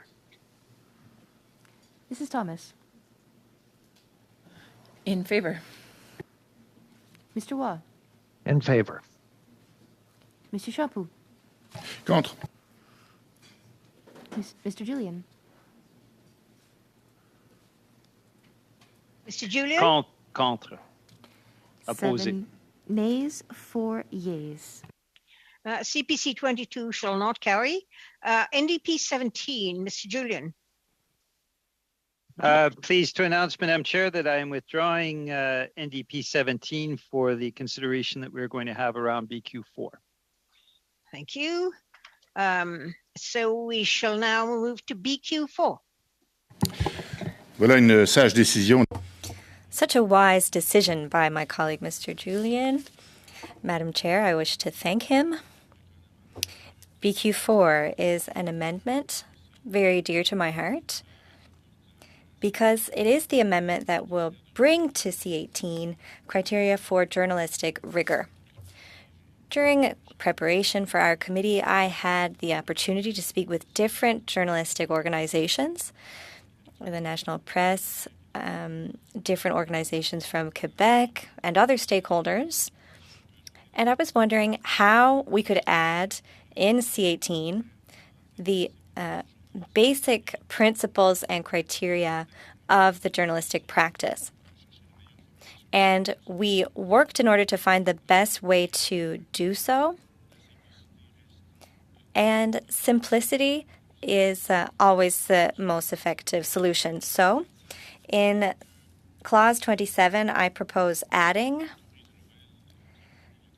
a recognized journalistic association must be part of a recognized journalistic association that has its own code of ethics and recognized standards of professional conduct, which require adherence to the recognized processes and principles of the journalism profession, including independence, fairness, and rigor in reporting news and handling sources. So these are the fundamental principles that guide journalism: rigor, independence, and fairness. I think it is just common sense to make sure that those who will benefit from C18 adhere to codes of ethics. And if they are not members as such of a recognized journalistic association, then at the very least, they must adhere to a code of ethics that is recognized, even if they do not have their own original one. And we don't ask organizations to be members. We just ask them to adhere to principles and to respect those. Thank you. Thank you. Is there any discussion with regard to this? We have Mr. Housefather. For hands in the room, yes, Mr. Housefather, Ms. Gladue, and then Mr. And Julian. Mr. Julian, yes. Merci beaucoup. Thank you very much. I fully support the amendment tabled by my colleague Martin. In the House, we discussed it, and I just have in the House of Commons.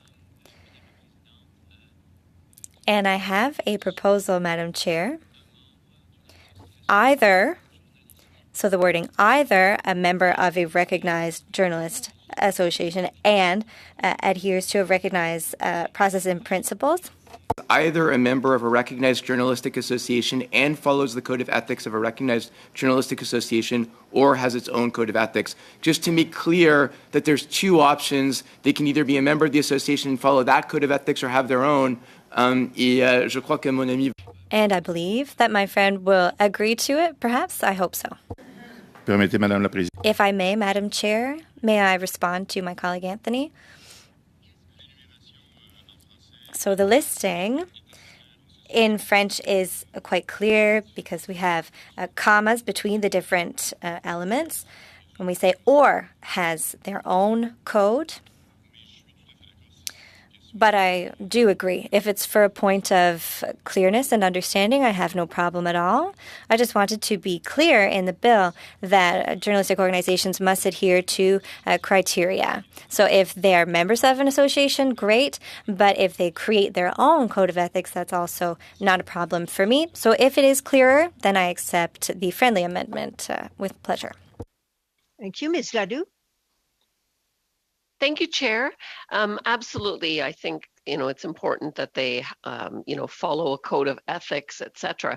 But I had a very valid point raised by students.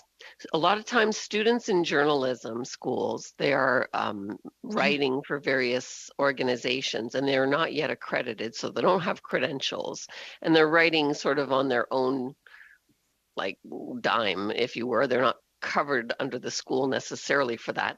And volunteers in the community-based radio stations, we heard that a lot of times they wouldn't have their own accreditations. So I wondered if we could add to this, that if we take Mr. Housefather's recommendations, either a member of a recognized journalistic association, follows the codes of ethics of a recognized journalistic association, or has its own code of ethics whose standards, or I would say is under the supervision of one of the four mentioned. Where would you put that, Mrs. Ledoux? I would put it Ms. right Ledoux? under the end. I would say, or is under the supervision of the aforementioned. At the very end of the sentence, then. Yes. So it's clear that there's these different choices of, how they can be structured, and that volunteers then, or students that were under their supervision would also be included. Thank you. Now, so what I'm going to do is we're going to say, is there anyone who is opposed to Mr. Housefather's? Oh, I'm so sorry. I forgot. Peter Julian and then Michael Coteau. And actually, it was Mr. Julian and Mr. Champoux and then Mr. Coteau. Ah, okay. Thank you. Merci, Madame. Thank you, Madam Chair.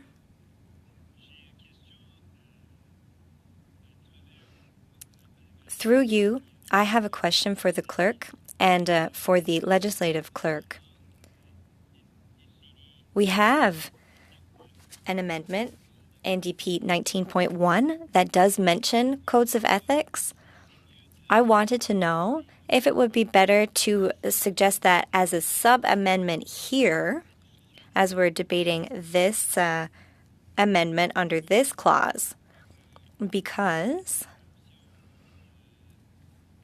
I wouldn't want for the adoption of this amendment to make it so that NDP 19.1 could not be considered. So that is a question for the legislative clerk. Legislative clerk. Mr. Mella. Thank you, Madam Chair. Can I have just a minute to look at it, please? Certainly. Suspend for the minute. Thank you. Is it really a minute, Mr. Mello, or more? Yeah, a minute or two. Yeah, I'll be brief for sure. But Madam Chair, perhaps we could continue and then come back to this later.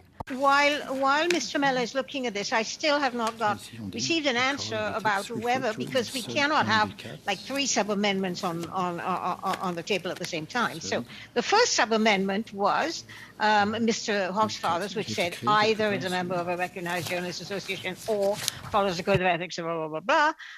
And is there any opposition to Mr. Housefather's sub-amendment? If there isn't, we can dispense with it. Madam Chair. Martin? C'est parce que là, l'amendement de M. Housefather. Mr. Housefather's amendment has been sub-amended by Mrs. Gladue. So shouldn't we discuss Mrs. Gladue's sub-amendment or Mr. Housefather's? These are two separate sub-amendments. Dr. Yes, Fry? but she has a very different sub-amendment from Mr. Housefather's. Well, I don't matter, but we just need to deal with them one at a time while Mr. Mello is considering Mr.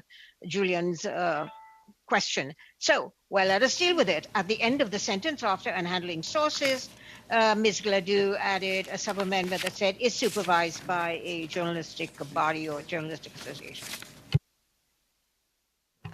Dr. Fry? Is there any opposition to that? Sorry? Dr. I had a question about the amendment and the main motion together before we vote on everything. Well, then ask your question, Mr. Couteau. That's why my hand was up. I had my hand up, Chair. Fine. Sorry, Mr. Couteau, please speak. Okay. I just wanted to know, like, because I'm not familiar with journalistic, like, like the codes that they have in place. Is there, when we say someone must adhere to a journalistic professionalism and code, is there a standard in Canada that falls outside of the association? Or is it just what they're taught in university and schools in general practice? I think there's a journalistic code of conduct. Not sure. Does anyone want to answer that? I think there's a journalistic code of conduct, but does Ça me fait anyone plaisir, else Madame la have that? Présidente. It would be my pleasure, Madam Chair.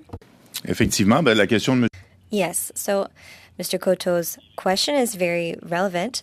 There is a general code of ethics for journalists, and these are the criteria that I proposed in BQ4. They are recognized principles that guide the journalistic profession. So it is intrinsic in journalism, rigor, fairness, and independence in reporting news and handling sources. These three criteria cover the essence of the principles that guide the journalistic profession in their daily work. So my question, and I'm only asking this because I don't know the answer. Maybe I should have paid more attention to this when we were presented with this a while back. But if an organization has to adhere to its own code that it's developed based on some guiding principles, as we've just heard, could they technically avoid certain things, like, and I know this might sound crazy, but what stops them from saying from spreading hate and saying that that's part of their journalistic code that they've established? I know that it becomes debatable versus, through an association. I just wanted to know, how do you approach that? Because it come down to interpretation and what people feel, if it's left at their, at their own, to their own to actually define what they think that code of ethics sounds like. It just seems very loose in the sense that, it could be, if they have to have its own code of ethics, and there's no, absolute standards out there, then it's really just an opinion. Je peux y aller là-dessus, Madame la Présidente? May I respond to that, Madam Chair? Shampoo. Alors, c'est là, Monsieur Coteau, qu'on tombe dans... So, Mr. Coteau, that's where we come to the difference between opinion, op-eds, so editorials, and journalistic coverage. So a newsroom can be part of a business, a newspaper, for example, and columnists and reporters will write pieces that can just be purely opinion, so op-eds. But what we're talking about here are newsrooms. So in the newsrooms, in theory, of course, because we all know that journalists are human beings who have emotions and opinions and who do lean to one side or the other. But journalistic work in and of itself must set aside those personal biases in handling, in reporting news. So is it always 100% neutral? I don't believe so, but insofar as possible, journalists must handle news in these three ways, with fairness, independence, and rigor. So oftentimes there can be confusion around this bill when we're also talking about the reputation of what we call mainstream media. And people look at they don't make the difference between the two, so the newsroom and then the op-eds. So we know that different newspapers rather, don't have the same stance on different issues, but we can agree that the work of journalists in newsrooms is done based on recognized journalistic codes. So I'm trying to draw a difference between what comes from opinion pieces in the media and the other work that comes from newsrooms, which is purely journalistic. Well, and through you, Madam Chair, just to Mr. Shampoo, just one piece of clarification. Wouldn't it be the newsroom that would approve the op-eds? So therefore, there is a connection between the two. And the whole purpose of this this piece is to put in place some type of qualification for eligibility. And so you don't have to answer that, but that's where it just seems like a bit of a gray area. But we can move forward. Otherwise, we're going to take too long. I just had a curiosity around that overall. Je trouve ça intéressant, Madame. I do find that interesting, Madam Chair, if I may respond. Très rapidement. So very quickly, and that's another good point, Mr. Coteau. So no, it's not the newsroom that approves op-eds. The publisher is part of the organization or of the business, but the work of journalists is not led by the position of the business, and the newsroom does not, in much the same way, influence the position of the op-eds. So I wanted to clear up that confusion. Yeah, no, I appreciate it. Thank you so much. I appreciate your time. If I may, I would like to clarify something. I would like to ask Mr. Shampoo. Is there not also within a certified journalist and a certified news outlet that they are also subject to the criminal code in terms of spreading false messages, libel, etc.? So that would fall under Michael's question about spreading hate or doing something like that.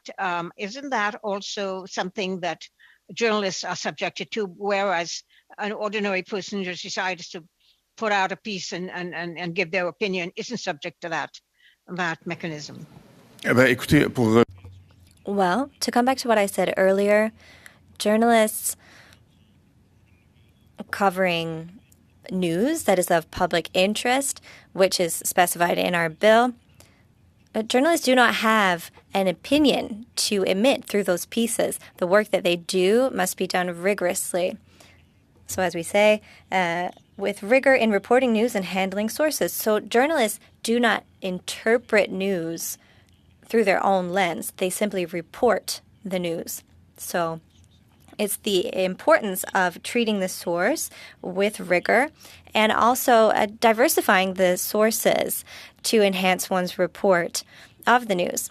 So a newsroom,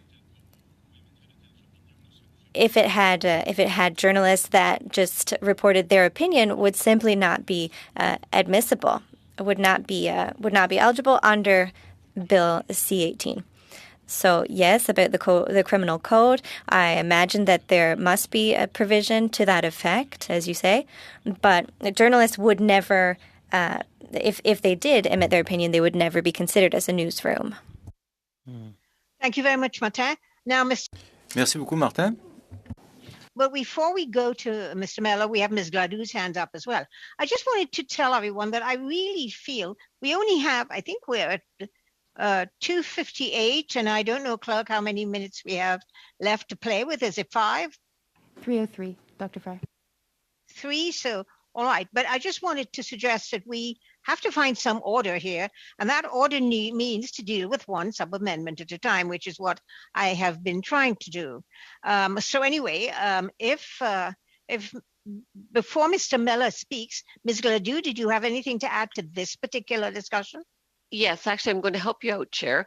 Two things. One, to give points of information that the Canadian Association of Journalism actually does publish on their website their ethics guidelines, and that other news organizations, such as, for example, Bell Media, would make sure that people that work for them sign on, I agree to abide by the code of ethics of Bell Media, etc. There's another mechanism for students and volunteers to do something similar for their organizations, so I would withdraw my sub-amendment. Thank you very much. So that helps us. We only have one sub-amendment. Now, Mr. Miller, before we go to vote on the sub-amendment presented by Mr. Housefather, I wondered if you wanted to tell us, give us your answer to the question. Thank you, Madam Chair. To the question of Mr. Julian, I note in your amendment, you are saying, or the amendment says 1.11, the Code of Ethics referred to in subparagraph 1B4. As it stands right now, there is no Code of Ethics referred to at this part of the bill. The only place it is referred to is in BQ4, where it's mentioned at that place of the bill. Otherwise, it doesn't refer to anything that has been adopted yet or that is in the bill as of this point of time. So I would suggest to you to sub-amend Mr. Champoux' amendment. So your reference to the Code of Ethics in subparagraph 1B4 would actually refer to what's in Mr. Champoux' amendment. Thank you very much, Mr. Miller. Merci beaucoup, Madame la Présidente. Thank you very much, Madam Chair. So here's what I suggest. That we continue with Mr. Housefather's sub-amendment, and then at the beginning of our next meeting, I will propose another sub-amendment. Thank you, because that was what I was hoping we would be able to do. So now, is there anyone opposed to Mr. Housefather's sub-amendment? I know that Mr. Champoux is not. Anyone else on the floor? All right, I see no hands. Do you see a hand? There's a hand on the floor, Dr. Fry. Yes, whose is it, please? Mrs. Thomas. Mrs. Thomas? Thank you. We are speaking specifically to Mr. Housefather's sub-amendment. Chair, I'm just looking to Mr. Housefather for some clarification quickly. There's been quite a conversation, and we've bounced between various sub-amendments. So just to make sure I understand what I'm voting on, perhaps Mr. Housefather could just clarify for absolute certainty what his sub-amendment is. Anthony? Thank you very much, Rachel. Basically, it's to add the word either after the word is. So is either a member of a recognized journalistic association and follows the code of ethics of a recognized journalistic association, or just to make it clear that it's one or the other. The word either and the word and instead of the comma. Okay. Like at before the word follows. Okay. Thank you. Now, does that answer your question, Mrs. Thomas? It does. Thank you, Chair. Thank you. Well, then I would like to see if there's anybody on the floor opposed to this sub-amendment by Mr. Housefather. Seeing that no one, is there anybody that you can see, Clark? No, then obviously Mr. Housefather's sub-amendment carries. And I don't think we have any other sub-amendments because Mrs. Ledoux actually withdrew hers. Peter? Well, I do have the sub-amendment that I'll move. I know, but we don't have time for it, Peter, right now. No, so we can come back to it. No, I'm moving it. We've got another minute, so I'm just going to move that 19.1 be added as a sub-amendment. And ça dirait 1.1, le code. It would say 1.1, the Code of Ethics under 1B4 must make it so that no hate can be spread or any misinformation about an identifiable group be made available, and that factual errors be corrected transparently and quickly. That's all. Thank you. Thank you. So perhaps we can then deal with that as the first item when we get back to our next meeting, Peter. Thanks very much. And it now being 15:03, I will now move that the meeting be adjourned, or I will say the meeting adjourned. Thank you very much. Have a good weekend, everybody.